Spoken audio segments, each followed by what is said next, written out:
Bonjour.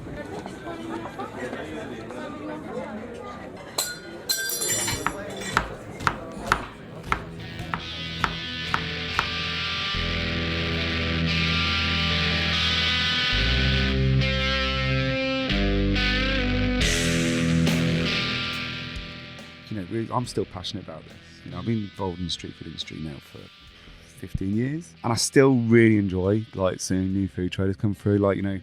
You see the passion that people have for what they do.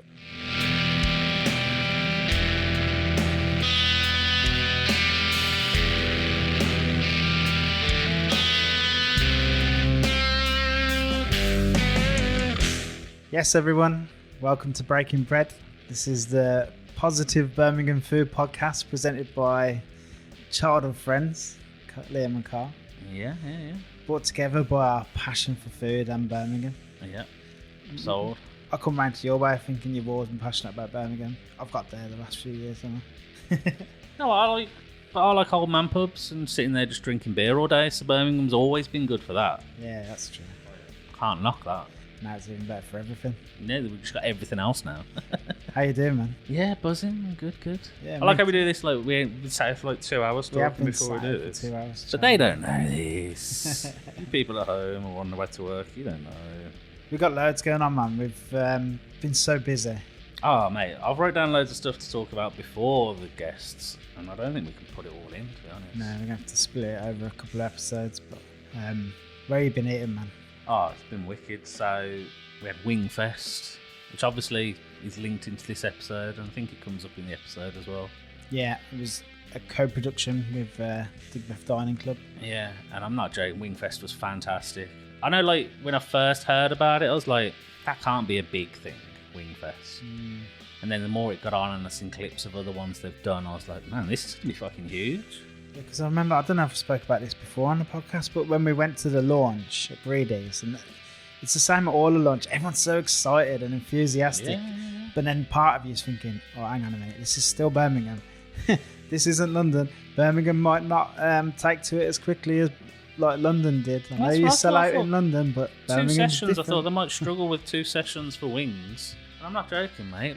Turn up, the site's huge, and I love wings anyway. And we had spoke about this. It's the only thing you probably could do a festival on, because you get to try loads of stuff. How many wings can you get for? You know what I mean? A lot.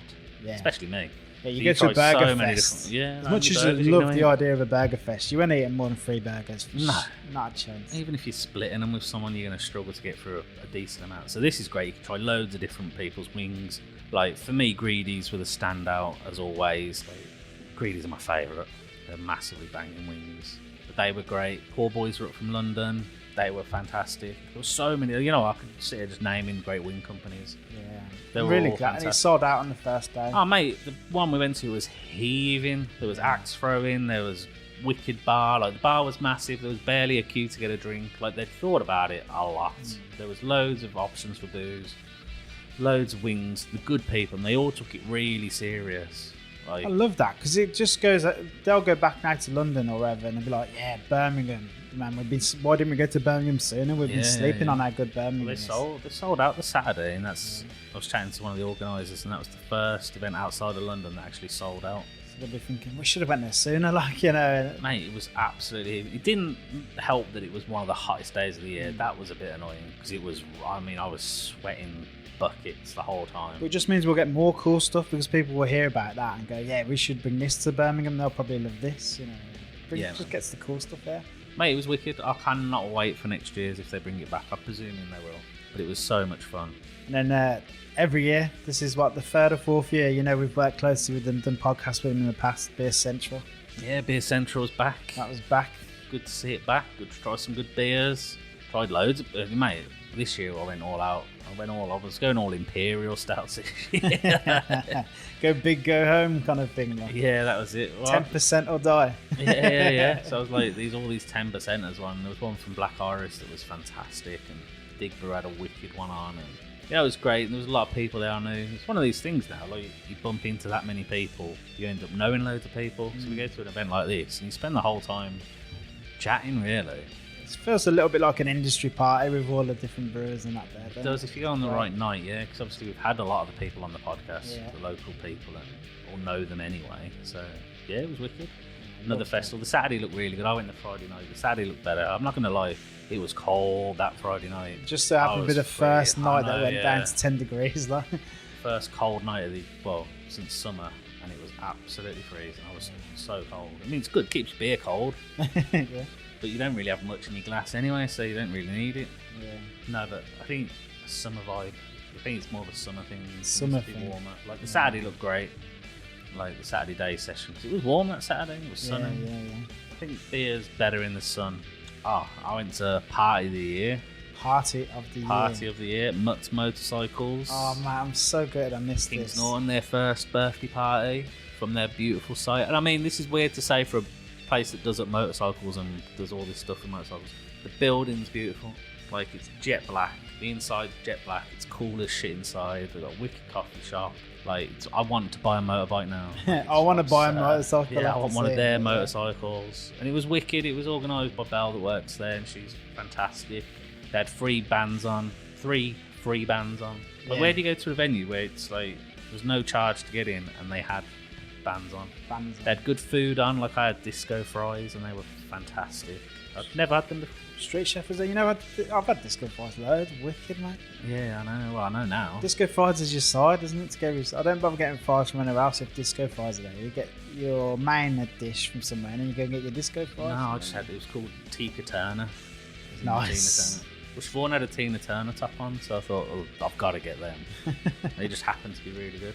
But they had wicked music on. Best band was Margarita Witch Cult, who I've wanted to see for a little bit now. The videos on social look so good. I was so jealous I wasn't there, mate. It looked that. It's like they're like our perfect, like they're like our soul animals, like, you know. Yeah. That band is literally like someone just took out my brain what I want to listen to when I'm listening to rock music. But even the put it on motorcycles, like if you talk about brands that align, like ours and theirs, like, you know. You had the bar there, you had Bailey's of Bromsgrove doing the bar. And you see them at a lot of events, and they're always wicked. They always have a great selection of beer on.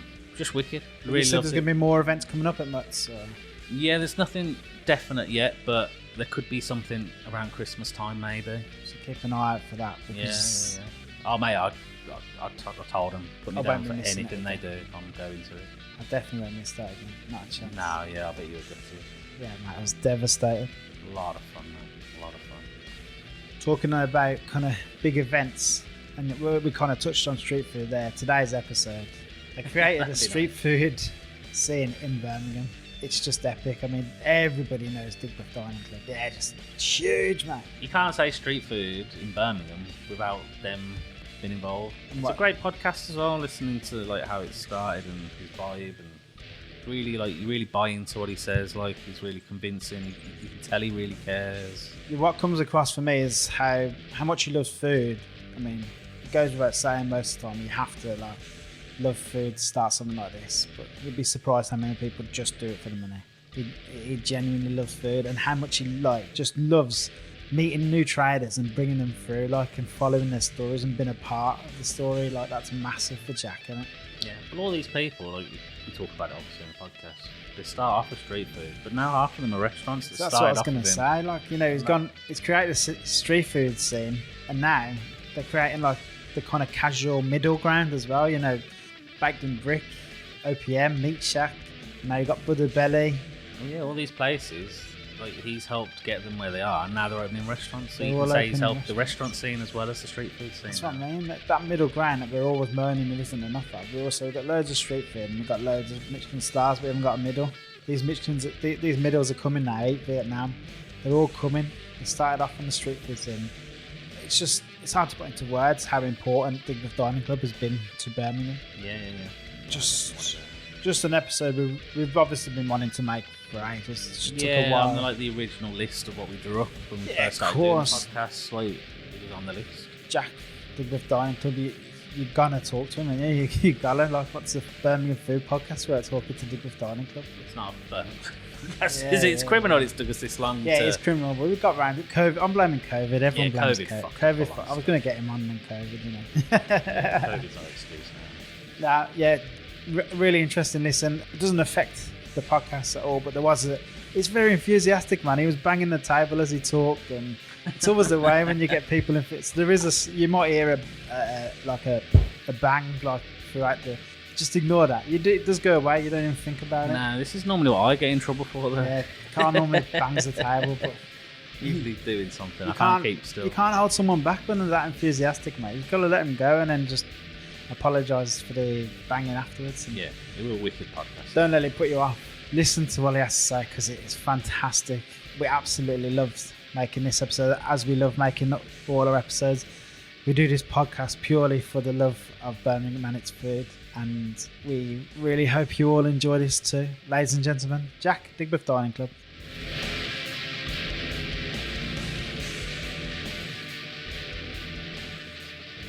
Jack, how you doing, mate? How you doing? Welcome to this show. No worries. Looking forward to it. Having a good day? Not too bad. Enjoying the sunshine. Yeah, it's sunny today, isn't it? Very sunny. Very sunny. I have no idea when this is going out, but this is in the middle of a heat wave. It's in the middle of a heat wave and I've got pasty skin, so it's no good. So that's what matters. Luckily, the studio's got aircon, some of the best aircon around because it's a tiny room. Wow. Yeah. So it keeps us nice and cool. I love how you say that, like you've been around and tested all the aircon places. Like, yeah, I have. It's I've done a test. unit, This that is is. the place. Tiny little room. I think Digbeth Dining, everyone knows it. Just it's created a whole scene, hasn't it? Like, you know, you think back to what food was. Well, I say street food, but food in general in Birmingham was like. How did you get started, Jack? Well, DDC was a drunken idea. I think I'll start with that story. I think, I think many people have heard that one. I think, fortunately, we're not advocating drinking, but it was a good idea. That's snowballed into a 10-year sort of like joke of a story, really. But I was working in sort of media production and video production, and we were filming the rise of street food in London and various other places, and came from there, really. I mean, we were seeing what was going on in various places, and it was welcome. And I was working alongside my best friend Mark, who works for a company called the Nationwide Catering Association, and they look after a lot of the food traders, the background stuff. They look after all the admin stuff, and we've worked very closely with them for over 10 years now as DDC. And we were filming this sort of like this culture that was starting to come up, and it was just brilliant. It was just like you saw these people with like a passion for food. It's like, there's a lot of old ravers that get into street food, and especially back in like the 2008, 2009 period, like a lot of it is people like, getting, towards 30 plus, maybe a bit older, going like, I'm a bit tired, but I still like to have a party and I like cooking food. So like that's sort of how it happened. And we were going to things like meat raves where you might have heard of Meat Liquor.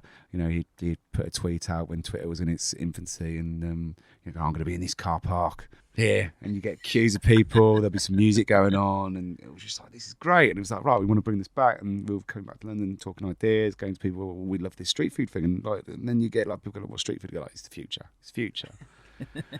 And so then, obviously when the Rainbow was around in Birmingham, like we thought, like, right, we're going to do this, and we approached them and we said, look, we want to put on a thing called, we want to run a street food nightclub. And they were like, what the hell, street food? And I was like, it's future.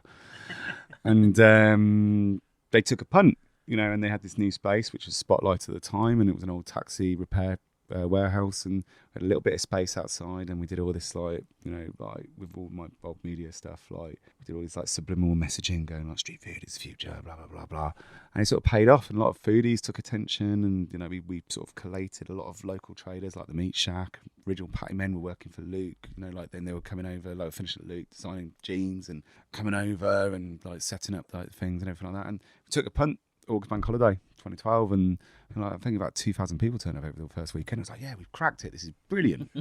Brilliant. Told you. It's brilliant. Everyone loves this. And then like after that, no one came. It was like we were paying our mates to come. Like, come, please come. But we persevered. Like we did every week. 2013, it was one of the worst snow blizzards. You remember it was snowing till like March, really heavy, and we were like, oh God, what have we done? Like, this is a really bad idea. And but we persevered and we carried on, did it every week, got better and better, found more traders, people got to know about it, then they started coming down, and year on, we won our first award, but the British Street Food Awards is the best event, and it's really snowballed from there. Really, I think like the local media took attention, and then we got better. We started putting on street parties. We got more traders. We got more people from around the country to come and do stuff. What made you carry on? Like, because it must have been real tempting at the start. Just say, oh, fuck it, it's not working. Let's just.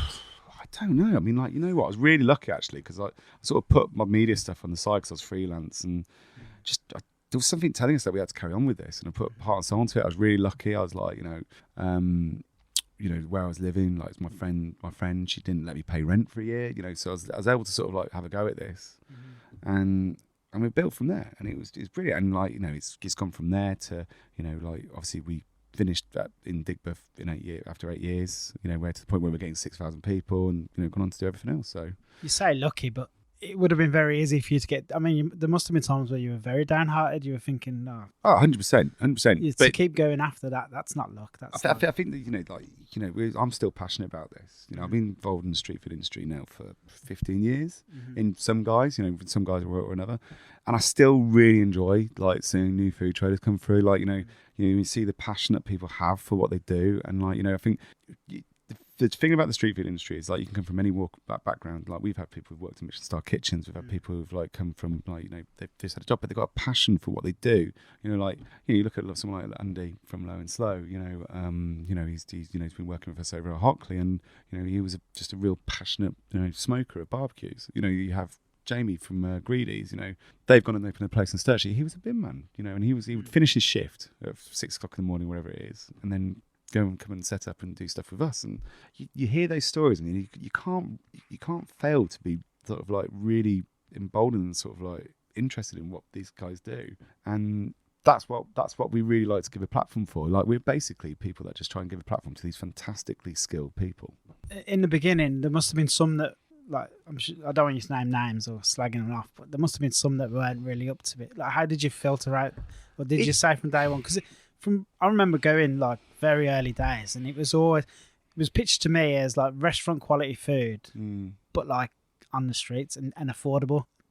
Was there something you put into place very early on? Because how did you not get like one of them burger vans from outside the football turn off selling shit? You know, like obviously when it was just when it was just James. So James and I are business partners on this one, and like, you know, we you know, James was one of the guys who had the venue down at Spotlight, and you know, we joined forces and we did this. We go off and do like taste testing, you know, doing all this. You know, I do secret shopping, go and check out places. I mean, unfortunately, don't have much time anymore, but we've got quite a big team now, and like one of the big things is that we send the guys out. We still do secret shopping, go and check out traders. We go and do all that, because what we really want to do is get the quality people on there. I mean, like, you know, nothing's 100%, you know, like, you know, and obviously tastes are different, but, you know, it goes back to that passionate thing, but we also want to see what people do, and like, you know, we've been lucky to work with hundreds of food traders over the years, and like, you know, we see how many restaurants have come out of it, you know, like, especially in Birmingham, and what's coming up in the future. I mean, it's I think it's a case of we go out and test it, and we want to, but it's not just about the food as well. We want to see like their personality come through. I mean, part of street food is the theatre, you know, and I think that's what people are more aware of what they're putting in their mouth when it comes to food nowadays, aren't they? And when you've got an opportunity to speak to the person who's going like, oh, well, I can tell you where I've got this food from, or what's my process in cooking this. That's exciting. We want those stories. We don't want just people going like, right, I'm flipping a burger and that's it. You know, like, we're not interested in that. You can go to a festival. Using that beef, but there's £4 profit in it. Oh, yeah, exactly. Sound. You know what I mean? Like, it's one of those things where it's like, so it's the word provenance, isn't it? So it's, you know, a lot of people can go off and who we work with can tell a story behind why they're cooking that food. I mean, you know, one of my favourite street food traders is Street Souvlaki, for example. You know, I spent a lot of time in Athens as a kid because my dad lived there, and you know, like, it's that ratatouille moment with Street Souvlaki for me. You know, like when there's that scene in Ratatouille where he eats food and he goes back to his childhood because of the food. Well, Street Souvlaki is like that for me because it gets that taste, and I love the story of the whole family being involved, and it's proper Greek food to me. Yeah. And I love that, you know, and it's those sort of things that, you know, keep me going. Do you feel a certain responsibility to these people? Because they've got these great stories and they do all this stuff, and you get you must be an attachment to them. So do you feel a responsibility for them as well? Yeah, I mean, we've made some really great friendships out of this over the years, and there is a sense of responsibility, and that's why we keep on trying to expand, because we want to create more and more work. I mean, what COVID's taught us more than anything is, you know, the support that the government did, you know, furlough and all that stuff, let's be honest, it saved a lot of businesses and it saved a lot of people to do stuff. But there were a lot of people that were left and they fell through the cracks. And that was a lot of people in the street food industry because they didn't have bricks and mortar. So more than anything, that made me realise that, we have to keep on going, create opportunities, create jobs, get this out into the wider thing. And, I think, again, that's where we create this sort of I don't like to use family vibe, but we create somewhere where we're constantly giving opportunities to people to work. You kind of nurture them as well. If someone's falling off the rails a little bit, just turn around and say, I know you're better than this, lad. There is a little bit of that. I mean, let's not lie. We do expect high standards. We do. We look at ways to improve things like social media nowadays. Like marketing is so important. If you want to be successful, you've got to showcase what you do. So we have sort of workshops with people and how to showcase what they do, marketing, everything like that. And how to make yourself look better online. And appeal to your customer base, because fundamentally, we know that we're good at getting people to a place, but it's your job to sell your food. So we do try and help people in that way, and we do try and help people think about ways to do stuff. I mean, we've been doing stuff since COVID. Obviously, we set up our community interest company, which is basically a charity, and we're working with Villa, for example, with the academy, where we teach entrepreneurial skills, which is all about how to market your business better, how to make it more successful. And that's something that we try and help all of our traders that are on our books too. Yeah, I've seen that. It was you're on Match of the Day. Yeah, I sat in Stevie G's seat, and I'm a Villa fan, so it's one of those. So I was in Ireland. I was like, "That's Jack." I was like, "Jack's on a Match of the Day." Well, we were a hodgepodge of all football fans, but I'm not going to lie, I was very happy to sit in Stevie G's seat and give it the big one. We won't hold the fact that you're a Villa fan against you. No. Well, listen, Birmingham's a great place for football. Just better if you're a Villa fan. Blues started to pick up on a few of the traders as well now. Fat snags outside the Blues and stuff like that. People just expect more now, don't they, from street food? Well, I think what's happened across the UK, and obviously you see it, street food has now gone mainstream, and I think it's now starting to become a mark of quality. It goes back to what I said earlier. People don't want to have those cheap burger vans. I mean, if they're going down to Booker's and getting the cheap 5p burgers, and they're being expected to pay £8, it's like, well, why am I paying £8 for? Whereas you've got some of the people that we work with where they're getting food from fantastic suppliers, they're making it all themselves. It's like, well, if they're charging the same cost, well, you understand why there is a cost there, and there is a cost. Everything is going up. We're not all blind to this at the moment. Costs are going up, but if you're going to go to somewhere like the Blues and you want to have a burger or have a hot dog from the likes of Fat Snags, then you want to see that and you want to have quality and go what, I'm happy to pay those costs. I don't know how modest you are, but the main reason everybody knows about street food and expects a certain amount of quality from street food in Birmingham is because of Digbeth Dines. Yeah, I mean, we did, again, it's what I said earlier. It's like we want to see, every trader that works with us, we want to see a market quality, and I think the Midlands, especially, we've been recognised as having some of the best food traders, because they know if they're going to work with us, they need to up their standards. So you don't get, unless we see something that's going to make you stand out, you're not going to get on our books. So I think that's how I like to think we've helped to shape what's happened in the Midlands. But I know, talking to if you go to a lot of places around the UK, you're seeing Midlands traders popping up all over, Sheffield, Manchester, Leeds, London, everywhere. You're seeing all of the traders that work for the Midlands, because people go oh, they're a really bloody good trader and we need to have them, and that's good to see as well.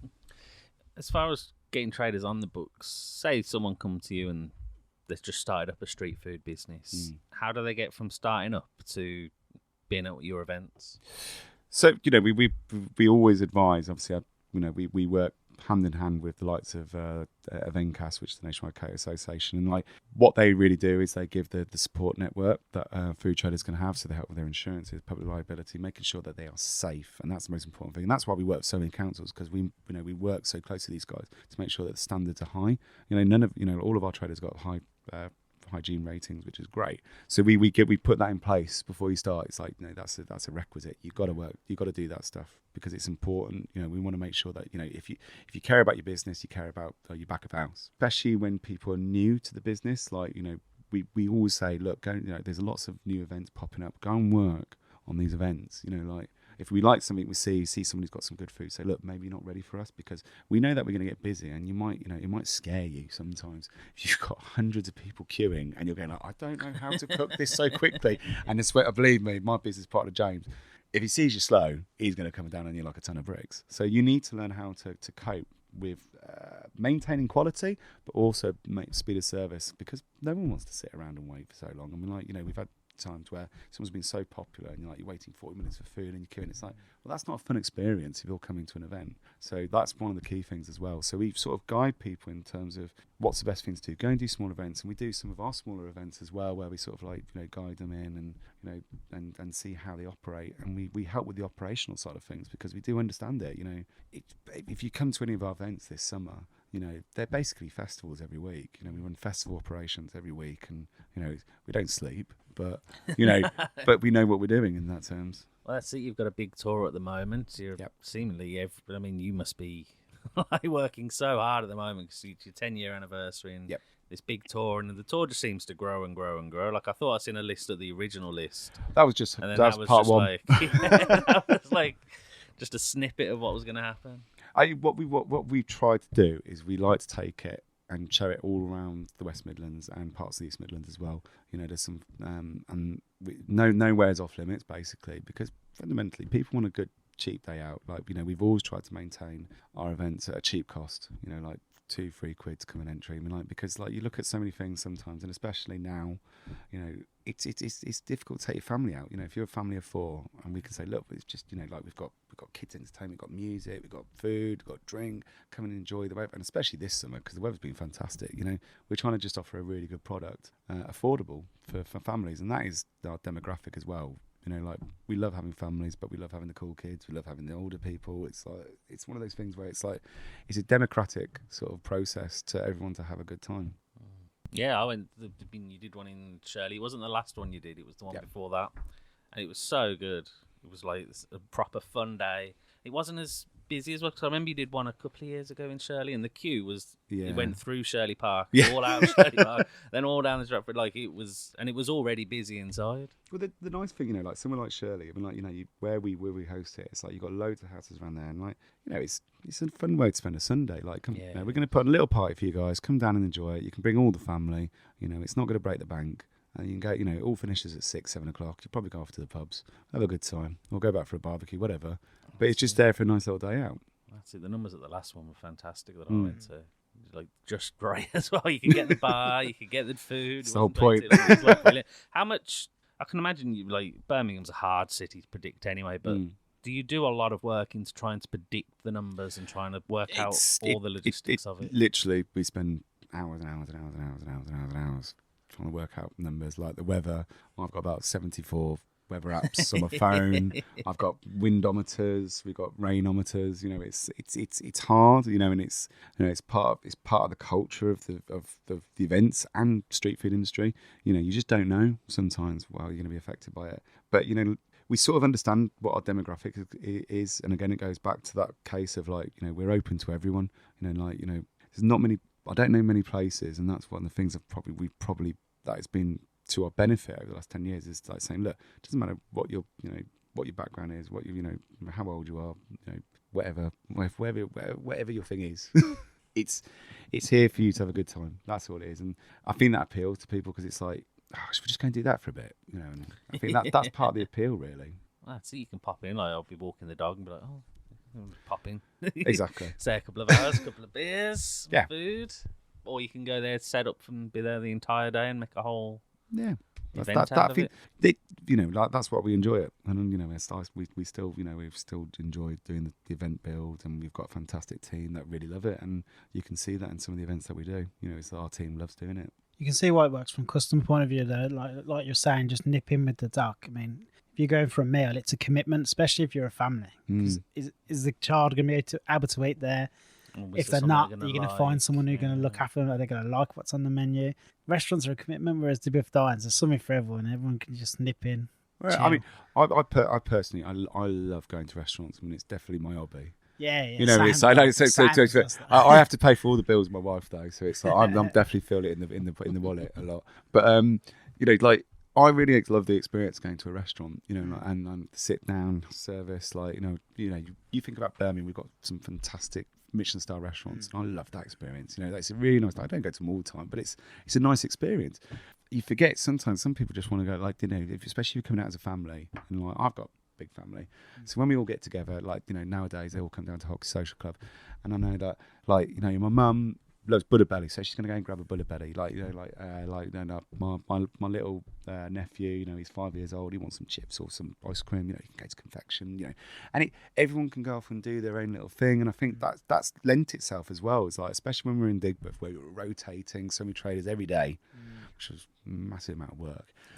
But you know, you could come down and you could have a group of 10 people, and you know, you've been out with your mates or, you know, partners and everything like that. There's a big group, and you've got. And everyone's something different. Well, if you know that you've got 10 choices, well, you know, that makes night out easier. And I think that's where casual dining really came into it. And I think obviously that's where we found a niche in Birmingham. I think it helped. There's probably not many times where a recession does help, but you know, think back to 2012. We were still kind of deep in that recession from 2008. So it was a lot better. Like if you wanted to go and eat out, you'd have to go and pay a fortune for a meal. You could just nip into Digbeth Dines, grab a few bits, go home. Yeah, I mean, I think the thing about Birmingham is, and like, you know, it's got, again, goes back to that thing. We've got some fantastic, you know, Michelin star restaurants, and I think, you know, five stars is fantastic and a good representation of what we got. But we didn't really have anything down, you know, like down at that street food level, and I think that's where we've really, you know, and I think I'm lucky to have been part of that, but I think we've really nailed it in terms of like that approach there, and that's why it's been so popular. I mean, I was in Manchester the other day, and like, you know, I went for we just pop up with, you know, we always like to go and see other cities and stuff like that, and they've really got like the mid-range stuff sorted. Like, you go to Northern Quarter, and I lived in Northern Quarter. I went to university in Manchester and lived in Northern Quarter and for a long time, and it was just at the start, and I was blown away. Like, you know, like every road is packed. It was lunchtime, packed. But small little places, like, you know, you could get everything, which you don't see outside of London. And I think that's, you know, like, you're starting to see that coming into Birmingham, which I think, you know, like, it's going to make it an even better food place. So I think with Birmingham, we're a bit more spread out. In Manchester, it seems to be in that concentrated area in the middle of Manchester, where we've got like Sturchley and you can be in town and you jump in a taxi to go somewhere else. Like, I was in town the other day. I was in the JQ. Yeah, we'd been to the cocktail bar above Tazra's, Ikagi. I can never say that. Ikigai. We were there, which was fantastic, by the way. Unbelievable. Then we came out there and we're like, where should we go? I was like, well, it's my birthday, so I was like, I want to go in the Q64. I want to go and play some computer games and Guitar Hero. So you just jump in a taxi. Whereas Manchester, it feels like you can pretty much walk to everything. Yeah, I mean, like, the city centre is far more condensed and it's brilliant. But like, you know, you think, and this is what I love about Birmingham. Like, you know, like everywhere it's got its little bit of soul for everything. You know, obviously I live in South Birmingham and spent a lot of time in places like Moseley and King's Heath and Sturchley. Like, Sturchley's got such a cool vibe, and I really love it. And I really like what's becoming of it. And it's great to see. And but then you could go to Harborne. You know, like, you know, you can go to a place like the Plough. You know, there's more stuff coming up there. There's that Hengata. You know, there's all these little things that are popping up, and they're getting little pockets of places where you can go. As you say, you can jump in a cab and go, right, I'm going to go Harborne, then I'm going to go Sturchley, I'm going to go Jewellery Quarter. They're all, you don't really get that as much. No. Well, I said my brother's coming back he's been working away for years and years, and he's coming back to Birmingham soon, just for a little bit. He's like, where should we go out? I was like, that's such a question to ask now, because he hasn't been out in Birmingham probably for 10 years. Yeah. And I started laying Didn't all say these Broad areas. Street. No, oddly enough. I was listening, watching the Commonwealth closing game when they started talking about Broad Street at the end. I was like, okay, yeah, come on. Moved on about. I don't think the kids even go Broad Street anymore, do they? It seems to be Bennett's Hill and places like that for the brunches. Seems to be a lot of them all-day brunches. Everyone's doing it. Digbeth. But he's coming back, and it's such a loaded question now. It's like, well, you start naming areas. You know, I said Sturchley, Harborne. He was like, what the fuck would I go to them for? I'm like, you imagine someone who's not been in the city for 10 years. Say, we can spend the whole day in Sturchley if we fancy King's it. Heath. He's like, what? King's Heath? I don't know. I know the Hare and Hounds is good, but where else would we go? And I'm like, that's what I mean. Like, I moved out of King's Heath, but like, I used to spend a lot of time in York Road. Grace and James, always a favourite. Yeah, I'm not gonna lie, that little wine, like my local being a winery, it's definitely dangerous. No, so it's crazy. It's such a sparse city. So said you've got couch probably. If you're in the middle of Birmingham, you're like, oh, I want the greatest cocktail in the world. You're like, all right, we're gonna have to get in a taxi now. Yeah. It's like you said, there is a bit of a middle ground, probably still a little bit sparse. Like, we could do a bit more in the middle. Well, do you know, for example, we had some friends over in Switzerland last night, and like, we were going like, where can we take them? Like, they were like, we don't want Italian, we don't want French, because they have that a lot. And he was like, well, let's go Tierra Tacos. I honestly think Tierra Tucker is definitely one of my favourite places, and brilliant. what those guys are doing is fantastic. Like, and then we had lunch. Like, we went for a little staff meeting out at Trentino. Like, they are doing some fantastic things, and I'm really excited to see what they're going to do. I want to try that Trentino. It looks It's nice. I've been 3 times already now, and the Really pasta is really good.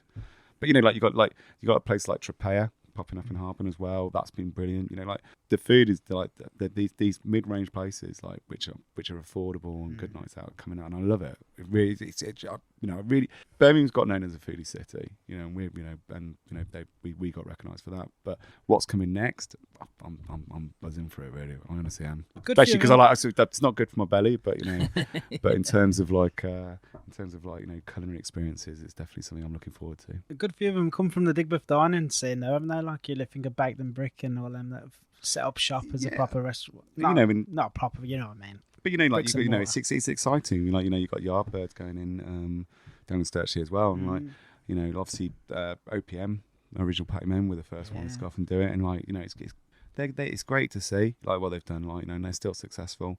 Shaki Meat Shack is doing well down in Chinatown as well. It's all these places, and I really enjoy seeing these guys go on to do it, because obviously, what I said before is we want to give a platform to these guys who are really talented and create great food, and if they've got the ability and they want to go into bricks and mortar, then brilliant. Like we want to see that. Just when we see it more and more, it's just I'm really pleased to see it. It's really cool. Should be proud. Like you've almost nurtured them, haven't you? Yeah. Like no, but as I say, well, what we do is just we basically we love what they do.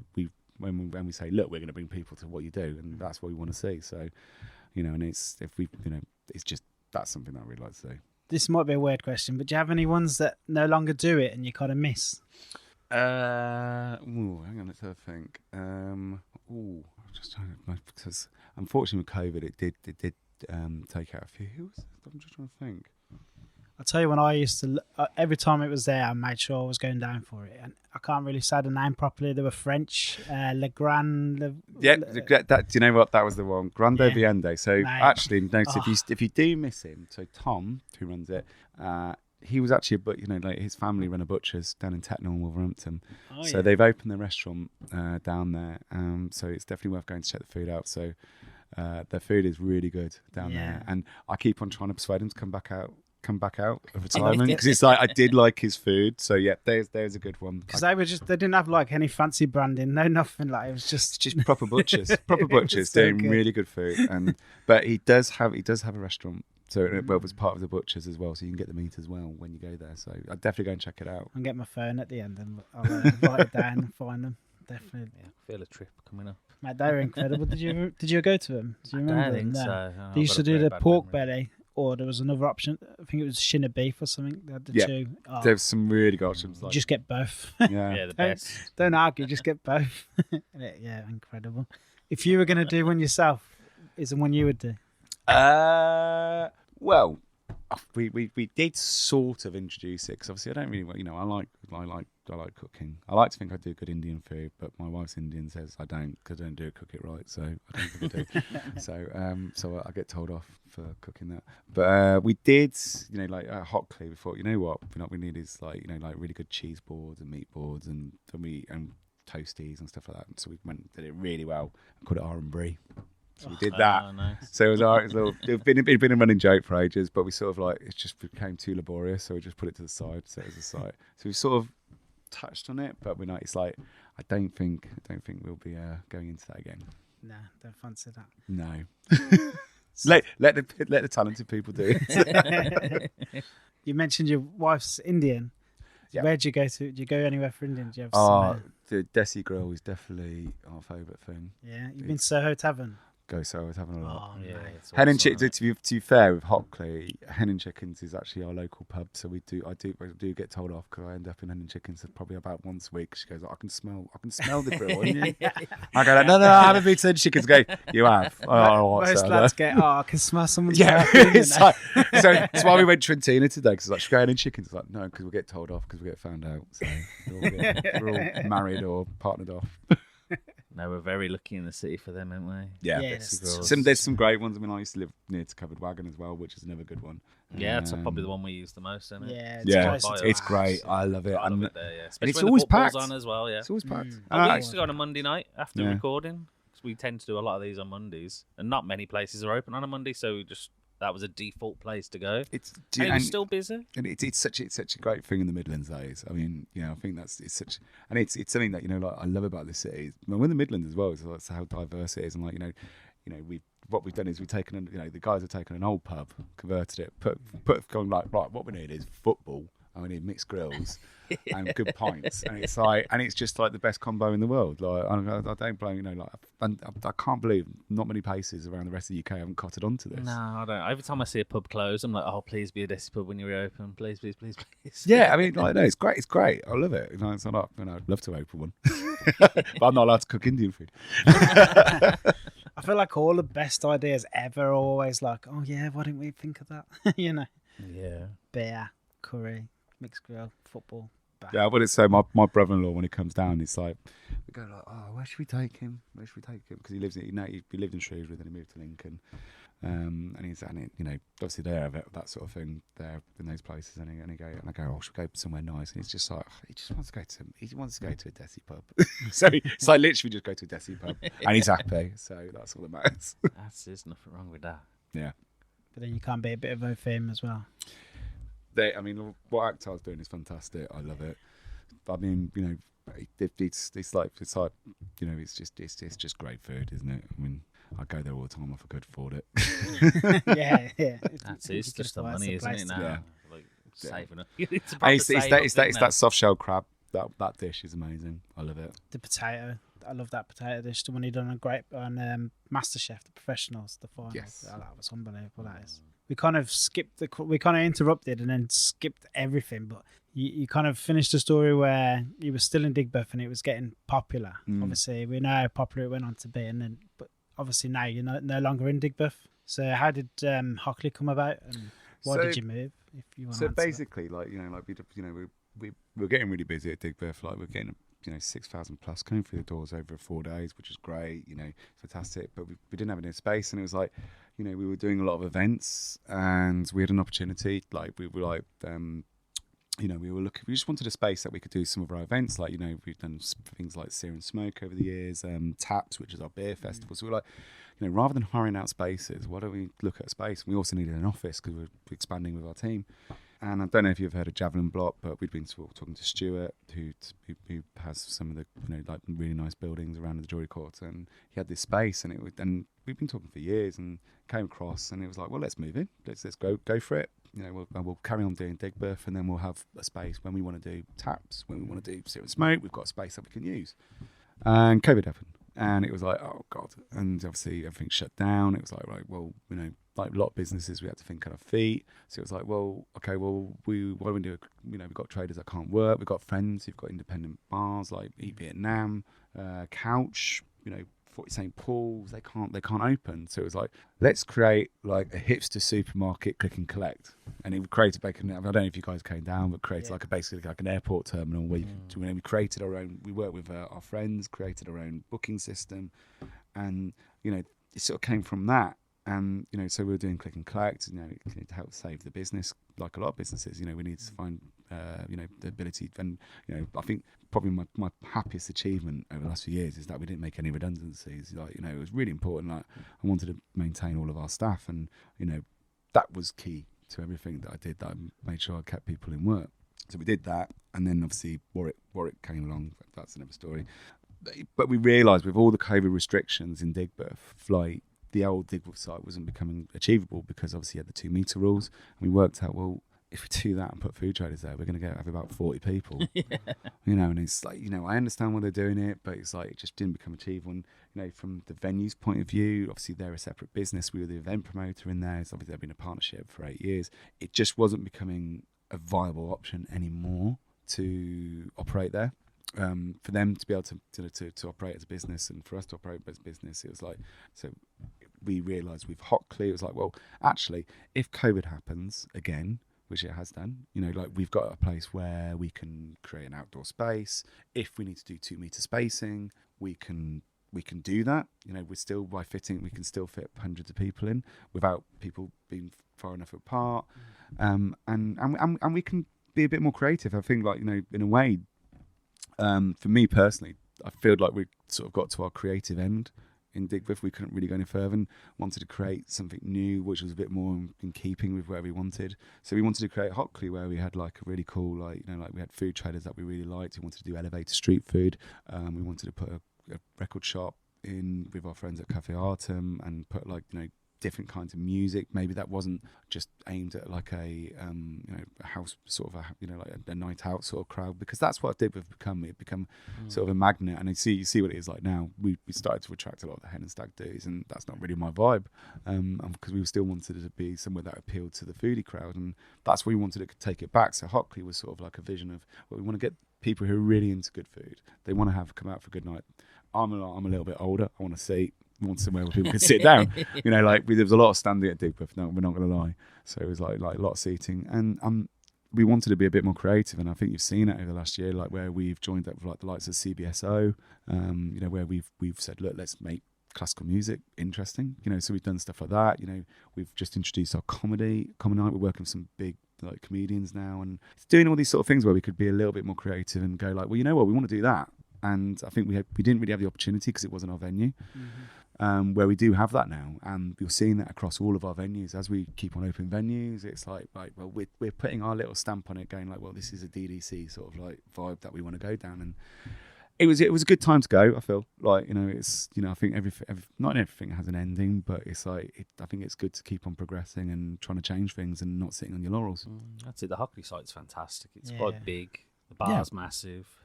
It's all in one as well. Back difference. To the Digbeth, it was like, was it 2 or 3 separate? So actually, it was four different venues, and obviously, it's done fantastically as Mamaroos now, and I think it's reinvented itself, and we're really pleased because it's like, James, my business partner, he still owns it, and like they've changed it into a site which is really caters to a different crowd, but I think post-COVID, maybe that crowd that we had before probably wouldn't have been into what we do. So it was definitely a time for a change. And Hockley is definitely my baby. We throughout COVID, like everyone who's involved with us, like we've hand built that site. We've had a part in building that, and it's enjoyable, and seeing people enjoy it, it's definitely a different feeling. And I think going into another decade, it's like it's nice doing different things and trying to offer something different. Like the CBSO, it's a great example. I love it. And like we have live nights on Fridays. Unique, who was one of our main performers, she's now our house band on a Friday. So we have different vibes every Friday. Like we celebrated Jamaica's Independence Day last Friday, so we had like a big reggae and dancehall sort of vibe, and it was really fun. It was really fun, and like a lot of people come out for it. But then this week it's people doing completely different vibes. So it's almost like with the food, the food isn't just the central part of it now. It's like it's food, music, and drinks. So you've got like organic wines. So there's a bit for everyone there, and really. Like a little bit of a market as well. Yeah. So we do. Vietnam there, Pumpkin Chances there. So we do like monthly markets there. Like we can come in on Sunday. Like we've had like Sunday roasts. Someone's just come in and hang out, and like we've put a big focus onto our terrace this summer. We've got some big DJs. I don't know if you like Express 2. I mean, obviously we're lucky to work with like loads of really talented like musicians and creatives and stuff like that. And we've got like the last 40 years worth of like DJs and talent coming through, playing soul, everything. It's great. It's where I want to hang out. It's where I like to hang out. So it feels like it's kind of gone back to the reason you started it. Very early on, you realised the food's got to be good, but people don't come often for just the food. They come out for a good night. Yeah. And that's what you experienced when you were down in London, and you're seeing this is just an awesome night out, and now you're finally able to achieve that how you want to. That goes back to the whole thing. I'm like, obviously the 2 venues we've got up at the moment are Hockley, and we've got Herberts as well down in Longbridge, and we've got history in Longbridge, and like last half of our team is from that area as well, and obviously we did our CIC down there.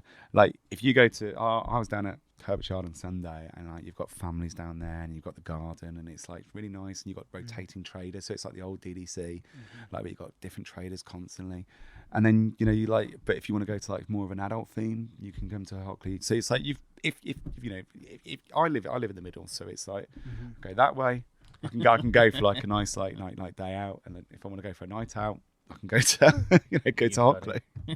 What made you set up permanently in Longbridge then with Herberts? Well, Bobby pestered you.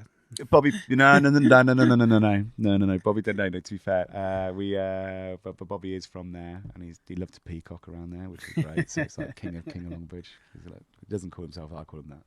But he basically with Longbridge, like we did start doing events there about 5 years, just doing like a Saturday market, and it just was really popular. And like he's like, you know what, we should set up here, and like we've been really lucky to work with a group. St. Modwins, who are the developers down there, and they've been really sympathetic to the area. I think like sometimes big companies get a lot of bad rap, but they've been fantastic with us. And if there's certain things that people might not know, but like the shape of Herbert's Yard is the old factory, is the build of the old factory at the Austin factory, and we use the old lights from it as well.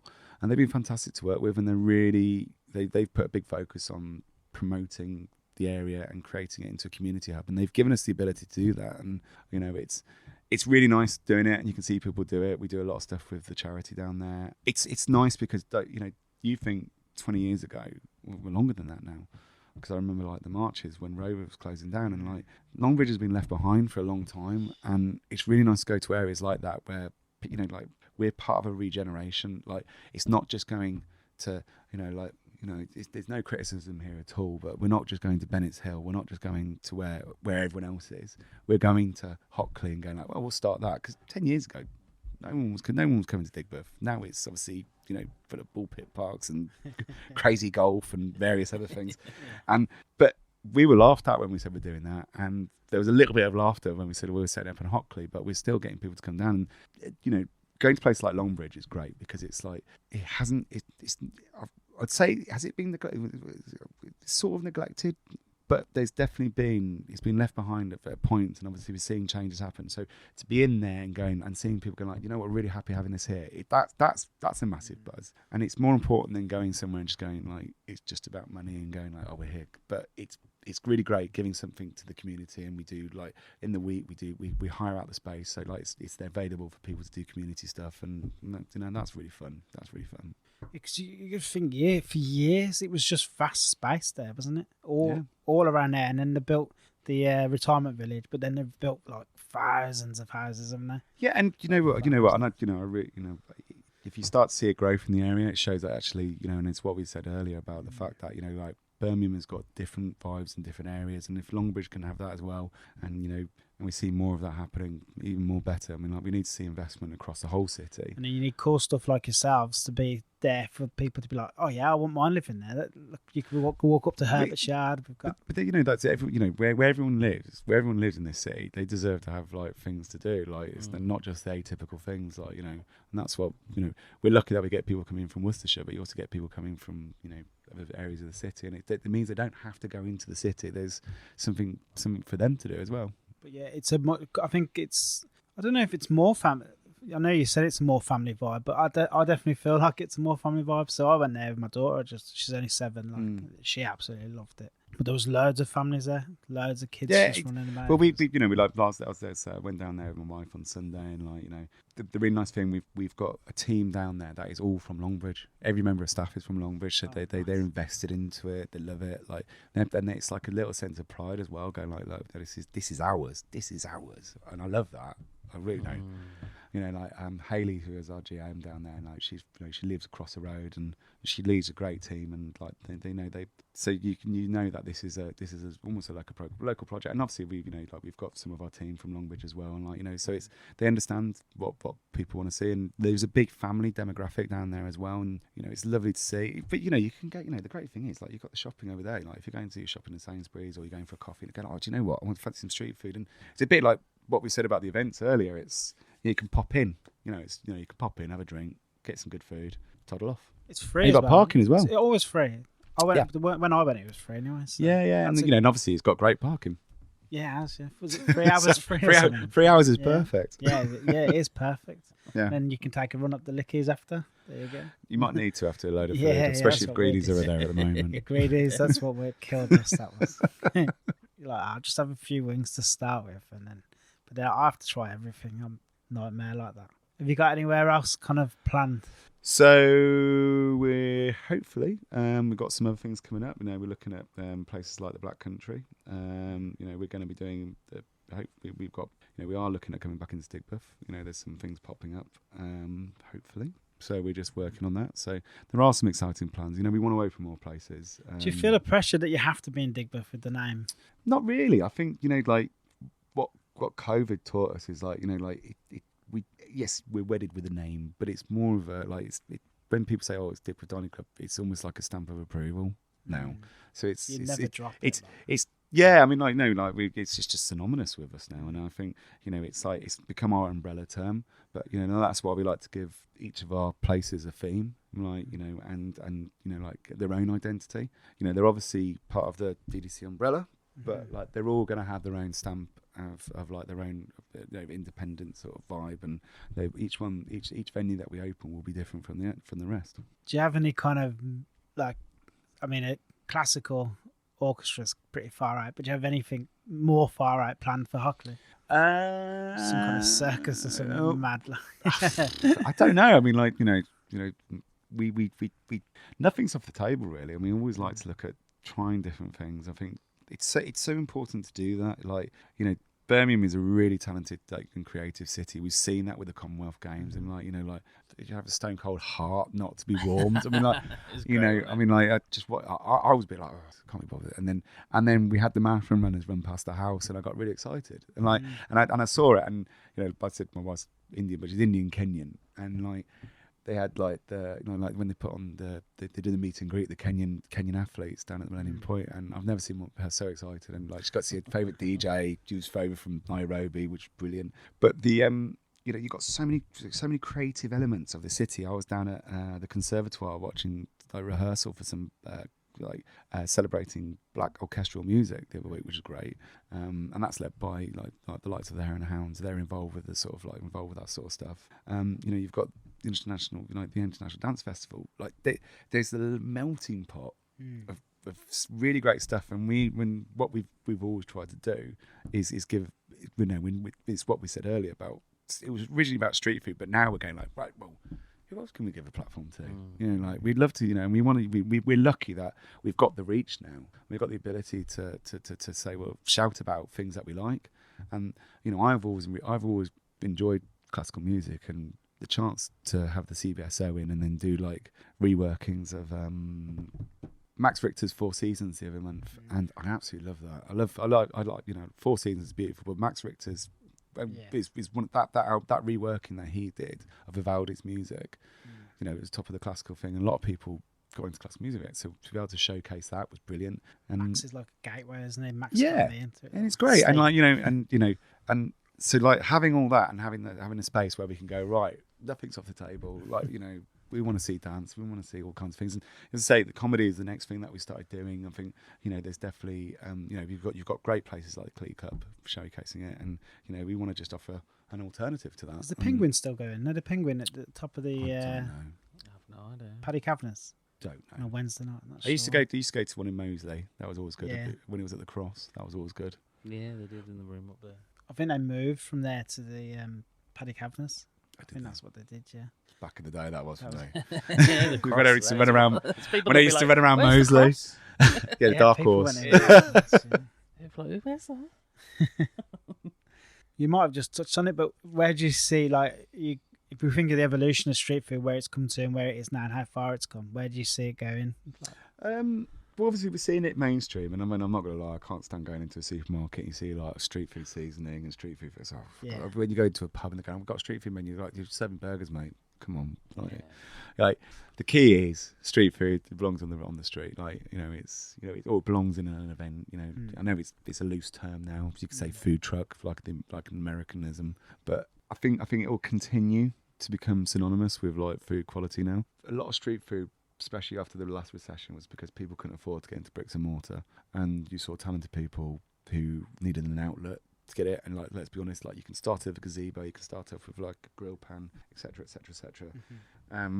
And we're probably going to see a lot of that again. Let's be honest, with what's going on now, we're going to see a lot of people who would potentially own a restaurant, potentially get a job as a chef. May not have the facilities or the ability to do it, but they've got a product. So I think we're almost to see a regeneration. That's my feeling. I think people are far more aware, food quality and knowing what is going in your mouth, food wise, is I think we're just going to see people just being paying attention far more to what's happening, even more than before. I think there was definitely the core scene when street food scene really took off, but I think it's going to become more and more prominent. And I think like vegan, the vegan street food scene is really going to take off. I mean, we're starting to see it slowly become more and more bigger. I mean, there's been a period where it was like it is a very big junk food scene, but I think we're seeing people really getting into like trying like different foods. Like Middle Eastern food is definitely like one of the biggest things at the moment that we're seeing. Yeah. So well, you see, if I see Baja or something at an event, yeah. I mean, their chicken wings are amazing. I'm like, yeah, that's one of my favourite things in the city. Mushroom chicken wings. Like, honestly, I was at a party with them a few weeks ago, and I was literally just chewing their ear off about their chicken wings. But I see them lined up against everything else, and even I'm like, I'm getting Baja. Yeah, it's great. I mean, like, they're great, and there's more and more stuff coming out, and I'm quite excited about that scene, really. I mean, like, if you'd said years ago, I was always a vociferous meat eater, go like, oh, meat, and now it's like, oh, quite fancy a vegan meal. Is there anything you wish there was more of, or anything that we just don't have at all? You think, why isn't someone just doing that? I think I'm quite spoiled at the moment. I mean, I'm just trying to think. I mean, I was desperate for really good seafood. Like, I love seafood, and like I'm really good friends with Le Petit Bois, who used to be Little Blackwood, and they do amazing seafood. And I was just like, guys, come on, like there's no one doing seafood. There's no one doing seafood, and they've come in and done it, and they are doing some amazing food. Like, like you come along, they're doing like scallops, they're doing lobster rolls, like all this sort of stuff. And I think that's been lacking. I think, but if they'd done it a few years ago, I don't think there would have been an appetite for it in Birmingham, in the Midlands, because we're a little bit scared of seafood. Like, yeah, you can't see the sea. Yeah, I know. It's why I love going to the coast. It's like, I literally just go mental, like I'd like love it. But I'm really that's probably one dish I'm really like. That one area that I'm really pleased that we've got coming in, because it's and we're starting. We've got a few more people coming on who are going to be doing more seafood dishes, like Chef Shack, who's one of our traders, does like an amazing prawn dish. So there's other stuff coming, and I'm really excited about that. Is there any you would think of that we don't have? You know, I used to bang on about Mexican. Now we've got it. I mean, like just mainly street food. Like, if you went Digbeth Dining, something that we just never see. We don't see. You know what? I'm pretty simple when it comes to. I like Caribbean food. Yep. So I see that at most of them. Well, leave it to Esme's and Westminster Jerk Centre. They're like they offer two different things, and like honestly, Esme's food I've loved for years. One of the sweetest people that we've ever worked with, and like absolutely like it's really good. But then you got really good jerk food from Westminster Jerk Centre. And also Adrian, he's one of the guys. Their jerk pork is just it's unbelievable. Phenomenal stuff. Yeah, we had them. They'd come and did a monthly resident. They did a month resident for us at Hockley. And that was really good. Like, I was buzzing having that. No, but I can't think of anything that we haven't got when I go to these places. All right, maybe I think somewhere where there might be a market moving forward, and we talked about it when we had Dan on, the winner of MasterChef Professionals. It's sort of the cheaper end of eating. So when you go to Malaysia or somewhere like this, there'll be the little markets, and they're all just doing one thing. They've only got one dish. Yeah, and it's like, there it's like 12p or whatever for a bowl, but obviously it wouldn't be that here. But that cheaper end, I think that's I think we're starting to see a lot of that. People are offering a lot more sides and like going like, it's hard. It's hard at the moment, like, because obviously like it's the cost gone up, and it's all relative as well. You go to Malaysia, the prices have probably gone up, and it's all relative to the cost of things. It's just like you go to the shops, you think like cooking oil's gone up, but it's gone up by 100, like something ridiculous, like 100%. You could get cooking oil for 20 quid, now it's 120 quid or something. I don't know off the top of my head, but it is, the costs are just so the costs high. Are ridiculous. And it's I think we're all going to be feeling it everywhere. It's more like not so much the cost that's part of it, but it's just the idea that there's just this one little shack. Yeah. And it just does one thing. You mean away from like street food, as in like, around town? Just in general. In general, yeah. Yeah, I know what you mean. Like, it's just one plate and it just sells that. I remember years ago. Like, so obviously there's that Michelin star. I think it's Singapore, or I can't remember. And he came over to the UK, came to London, and literally just did like ramen bowl. That was it. And it was just amazing. That's what we're missing. Yeah. But you know, is it Asia Food Hall? Yeah, there's some really good ramen bowls there. Yeah, I go in there occasionally. Yeah, that is good stuff. Jack, you're a busy man, and we've talked like an hour. But I think it's been brilliant. Do you have any questions? Or? I do. Luckily, I've asked them that much. I don't need the book anymore. I can remember them. Carl has a few light-hearted questions just to finish on a lighter note. People can get a little vibe off you as well to see what you like. What's your favourite movie? Favorite movie? Predator. Yes, yes. Someone finally said it. Oh no. We have our own little groups, Predator groups. It's obsession. It's an obsession. Yeah, it's my wife film just gets ever. really annoyed. But I made her watch the new Predator film, which is really good. The one on Disney. Yeah. Is it worth watching? It's worth watching. Yeah, but I love see. Predator. It's the most perfect film ever. There's no flaw of it. There's no one Absolutely scene no that's flaw. not good. There's nothing wrong with it at all. If you were marking out of 100, I fail to see how you could even mark it down half a mark. It's impossible. It's a 12 out of 10. Yeah. You've made my day saying Predator. What's your favourite band or artist? I've got a few because I've got quite an eclectic taste. So, I'm part of the old school. I've got a big fan of The Prodigy. Yeah. Went to see them the other week. Going to see Rage Against the Machine a couple of weeks. So all those ones. But You going to Reading Festival to see them? No, I'm going to Edinburgh. So going to a bit of the Fringe. And then, what was that? Big drum and bass fan, big techno fan. I mean, I could my name lots of different things. Basically, I wake up and it depends what mood I'm in to listen to I know the feeling. What's your favourite food city outside of Birmingham? Berlin. Absolutely love Berlin. I think used to go there to party a lot. Now we just go for the food. So like literally, we just go from place to place. It's just it's got a really cool like breakfast scene. It's got a massive Korean scene, which is really cool. Obviously, like who can be a bit of currywurst as well, just on the street. That's really cool. And that's like talking about food when you're walking along. When it's just like you can get a currywurst thing and get a beer as well. It's just a really cool vibe, like really cool food scene, and it's got everything for me. Like if you ever go there, there's a place called Burgermeister. It's converted toilet, and it does amazing burgers. And it gets queues for ages. It's just on the other side by Kreuzberg. That's a really cool place to go and check out. You said you like cooking. What's your favourite dish that you cook at home? Well, I've already told you I get told off my Indian cooking. So I really like cooking paella, like Spanish food, like making tapas, like doing like that. So that's a fun thing to do, because I think what I love about tapas is like you get a bit of everything. So it's like I'm gonna do a bit of chorizo, I'm gonna do a bit of potato tapas, I'm gonna do a paella, and then suddenly you've got about 40 dishes, and it's like, but then you can pick at everything, go like that, and it's like, oh god, I'm gonna have to fit this all in the fridge now. So but, it's still good. But that's fun. I like doing that. It's awesome. That's you. That's me. Jack, really appreciate you coming on, man. No problem, pleasure. Thank you. Thank you.